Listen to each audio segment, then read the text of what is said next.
sa lahat, I'm Dr. Shelo de Guzman na mas kilala sa tawag na Doc Shelo. Dito, kasama ko kayo sa Diabetips with Doc Shelo. Para sa topic natin for today na Eating for Two, Nutrition Tips for Gestational Diabetes, pag-uusapan natin ang wastong nutrisyon para sa mga buntis na may diabetes. Dito, nag-interview kami ng ilang mga buntis na pasyente para sa kanilang mga katanungan. Doc Shelo, totoo po bang kapag buntis, dapat kakain ka para sa dalawang tao? Napakaganda ng iyong katanungan. Ang buntis ay hindi dapat kumakain para sa dalawang tao. Kung magdadagdag man ng calories, ito ay dapat na dahan-dahan. Sa unang trimester ay hindi nga kailangang magdagdag ng calories. Pero during the second trimester, kailangan magdagdag tayo ng 350 calories per day at 450 calories per day naman sa third trimester ng pagbubuntis.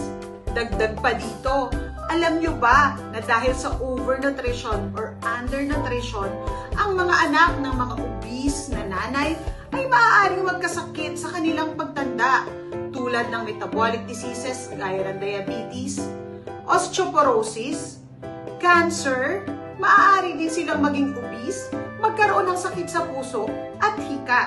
Dahil kapag sobrang taba o naging obese ang mommy dahil sa sobrang pagkain, nagkakaroon din ng mga komplikasyon tulad ng gestational diabetes, hypertension, maliit na baby, o masyadong malaki naman at ayaw natin ang mga ito.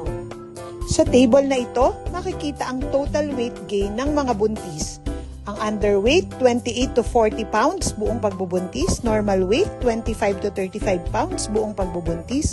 Overweight, 15 to 25 pounds. At kapag obese, 11 to 20 pounds lamang sa buong pagbubuntis. Ito ang ideal na total weight gain sa buong pagbubuntis.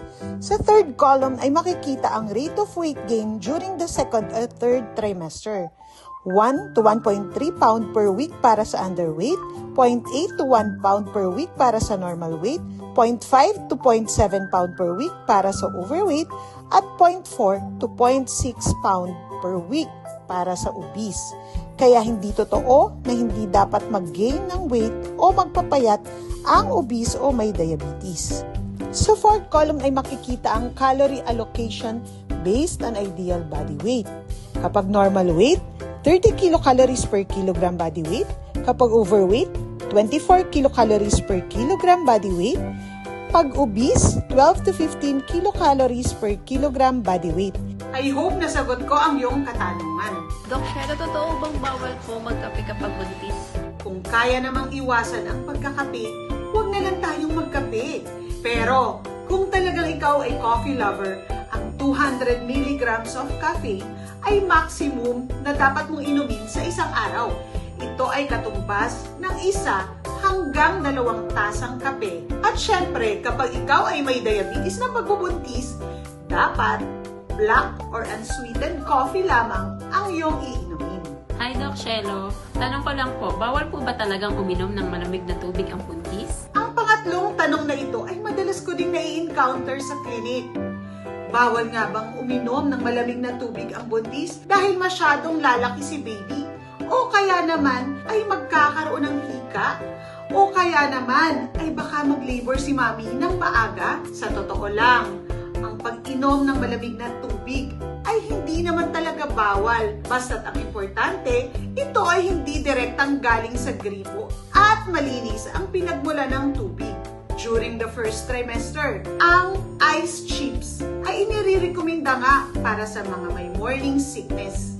Kaya kung ikaw ay mahilig uminom ng malamig, pwedeng-pwede naman. Doc Shelo, totoo po bang bawal kumain ng seafood sa isda kapag buntis?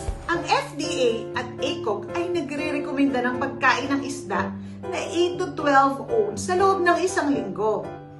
Pero may mga isda na ipinagbabawal sa buntis tulad ng swordfish, king mackerel, marlin, at shark dahil ang mga isdang ito ay may mataas na mercury content.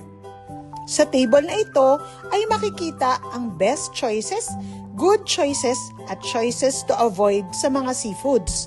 Kapag best choices, dapat 2 to 3 servings per week. Kapag good choices, pwedeng 1 serving per week. At kung choices to avoid, wag na lang nating kainin. Sa best choices, nariyan ang catfish o hito, crab or alimango, alimasag, lobster, oyster, salmon, sardine, scallop, shrimp, squid, tilapia, tuna na canned, at marami pang ibang pagpipilian. Sana'y nasagot ko ang iyong katanungan. Doc Shelo, totoo po bang bawal kumain ng anak ng buntis dahil magiging mabuhay si baby? Doc Shelo, totoo po bang bawal kumain ng spicy food dahil baka mag-labor ng hindi pakabuan? Ang sarap-sarapan naman ng maanghang. Bawal nga ba itong kainin ng mga buntis? Ang spicy foods, ayon sa pag-aaral, ay ligtas namang kainin ng buntis. Kaya lang, kung ikaw ay may morning sickness during the first trimester, o kaya naman ay may heartburn o GERD na common sa second at third trimester, ang pagkain ng maanghang ay lalo pang makapagpapalala ng iyong kondisyon, kaya mas mabuting iwasan mo na lang. Doc Shelo, totoo po bang bawal mag-exercise kapag buntis dahil baka masakit daw si baby? Sagutin natin ang iyong katanungan. Ang exercise, lalo na kung ginagawa bago ka pa magbuntis, ay pwede mo pa rin gawin kapag ikaw ay buntis na. Ngunit kailangan ay light to moderate exercises lamang. Katulad ng mga paglalakad ng 15 minuto pagkatapos kumain, o kaya ay paglalakad ng 30 minutes a day sa loob ng 5 araw sa loob ng isang linggo. Pwede rin ang mga exercises tulad ng dancing, swimming, light aerobics, at kung ikaw ay magbubuhat, dapat ay magaan lamang. Narito ang mga iba pang exercises na pwede sa buntis. Kabilang naman sa mga exercises na bawal sa buntis ay marathon, contact sports, mga aktibidad na pwede kang mahulog tulad ng biking, hot yoga at iba pang exercises na pwede magpataas ng iyong temperatura at heavy weight lifting. Ang pisikal na aktibidad at exercise ay nakapagpapababa ng stress level, nakakatulong sa blood glucose levels, at sa tamang pagle-labor kapag ikaw ay manganganak na, lalo na sa mga pasyenteng may gestational diabetes. Doc Shelo, totoo po bang dapat kumain ng marami para tumaba at maging malusog si baby?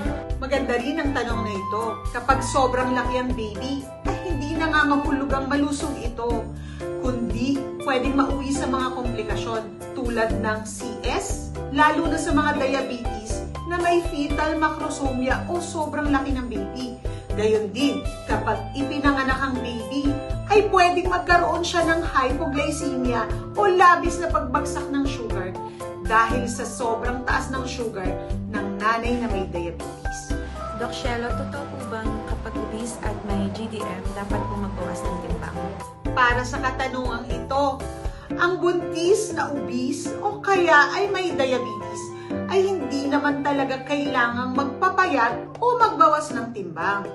May akma o kaukulang timbang na dapat i-gain ang mga buntis kahit sila ay may diabetes pa. Ang pinaka-importante ay dapat alam mo kung ano ang mga tamang pagkain na pwede mong kainin kapag ikaw ay may diabetes. Ang mga ito ay mga misconception o maling paniniwala ng mga buntis na maaring narinig natin sa mga matatanda o kaya naman ay sa ating mga kapitbahay. Ngayong alam mo na, pag-usapan natin. Ano nga ba ang wastong pagkain para sa isang nanay na may gestational diabetes? Ang recommended daily energy intake of macronutrients ay nahahati sa 3. Para sa carbohydrates, 35 to 45%. Para sa fats, 20 to 35%. At para sa proteins, 15 to 35%. Pero ito ay maaari nating hatiin na 40 sa carbohydrates, 35 sa fats, at 25 sa proteins. Pero hindi mo na ito concern dahil kadalasang ito ay concern ng dietitian o nutritionist kapag ini-refer sa kanila ng mga OB-GYN. Ayon sa American Diabetes Association, gumawa sila ng diabetes plate. Ito ay nahahati sa kalahating plato na may fats, 1/4 na may carbohydrates at 1/4 na may proteins. Ito ang mas madaling sundin ng isang nanay na may diabetes. Kabilang sa mga non-starchy vegetables, ang asparagus, okra, cauliflower, broccoli, pipino, carrots, celery, kabuti, sibuyas, repolyo, sile, green beans, kamatis, kalabasa, lettuce, spinach o colitis, labanos, leeks, at iba pang green leafy vegetables. Ang mga gulay na ito ang dapat pumuno sa kalahati ng iyong diabetes plate. Para naman sa mga protein foods, ay lean protein dapat ang pupuno sa 1/4 ng iyong plate. Kasama dito ang chicken, turkey, eggs, salmon, tuna, tilapia, mga shellfish tulad ng hipon, scallops, tulya, tahong, lobster, lean beef cuts gaya ng sirloin or tenderloin o yung hindi masyadong mataba, lean pork cuts, cheese and cottage cheese, beans, lentils, hummus, nuts and nut butters, tofu or tokwa at plant-based meat substitutes. At para kumpletohin ang ating diabetes plate, nariyan ang carbohydrate foods na siyang nagpupuno ng 1/4 of your plate. Kasama dito ang whole grains gaya ng brown rice, oatmeal, popcorn, quinoa, whole grain products gaya ng bread o tinapay, pasta or tortillas, starchy vegetables gaya ng mais, butternut squash, green peas, patatas, kamote, ube, at mga beans and legumes gaya ng black beans, kidney beans, pinto beans, and garbanzos. Mga prutas at dried fruits at dairy products gaya ng gatas, yogurt, and milk substitutes gaya ng soy milk. At dahil hindi pwedeng kakain tayo at hindi naman iinom, ano nga bang mga inumin ng pwede sa buntis na may diabetes? Tubig pa rin ang best choice dahil walang calories or carbs. Pwede rin ang unsweetened teas kahit mainit o malamig, unsweetened coffee kahit mainit o malamig, at sparkling water at iba pang diet drinks. O ano, information overload na ba? Pero wait, there is more. Discuss naman natin ang mga micronutrients tulad ng folic acid na 400 micrograms from diet or supplements or 4 milligrams 1 month before kang mabuntis para sa mga nanay na may history ng neural tube defect sa mga dating pagbubuntis. How about vitamin D? According to ACOG, 1,000 to 2,000 IU per day of vitamin D is considered safe. Ito ang table kung saan makikita ang mga vitamin D-rich foods. Alam mo rin ba na ang calcium should be taken 1,000 mg per day or 1,300 mg for pregnant women less than 18 years old? Narito ang listahan ng mga calcium-rich foods tulad ng yogurt or milk, cheese, calcium-fortified soy milk, sardines, calcium-fortified orange juice, tofu, cottage cheese, salmon, ready-to-eat cereals, kale, broccoli, at bread. Narito rin ang mga listahan ng iron-rich foods. Pero kapag ikaw ay buntis, there should be an iron intake of 27 mg per day na dapat manggaling sa iron supplement. Dahil baka hindi sapat ang diet lang. Dapat mayroon ding iodine intake of 220 micrograms per day na available sa isda, dairy products, and table salt na iodized. Iodine deficiency ay pwedeng mag-cause ng maternal or neonatal hypothyroidism at maaring makaapekto sa paglaki ng baby pati na rin sa brain development. Lastly, dapat ay may choline intake of 450 micrograms per day at ang mga choline-rich foods include meat, fish, poultry, and cruciferous vegetables such as broccoli. Para sa mga dapat iwasang pagkain, added sugars and solid fats, caffeine at alcohol. Sa left side ng screen ay makikita kung anong mga klaseng diet ang makakapagpababa ng risk sa pagkakaroon ng diabetes. At sa right side naman ay probiotics, mayo-inositol, fiber, vitamin D, long-chain polyunsaturated fatty acids at other micronutrients like ferritin at selenium na lahat ay nakakatulong sa pagbaba ng risk ng gestational diabetes.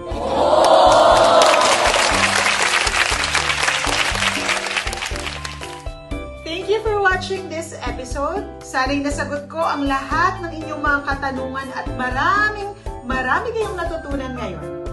Again, this is Doc Shelo. Please watch out for my next episode.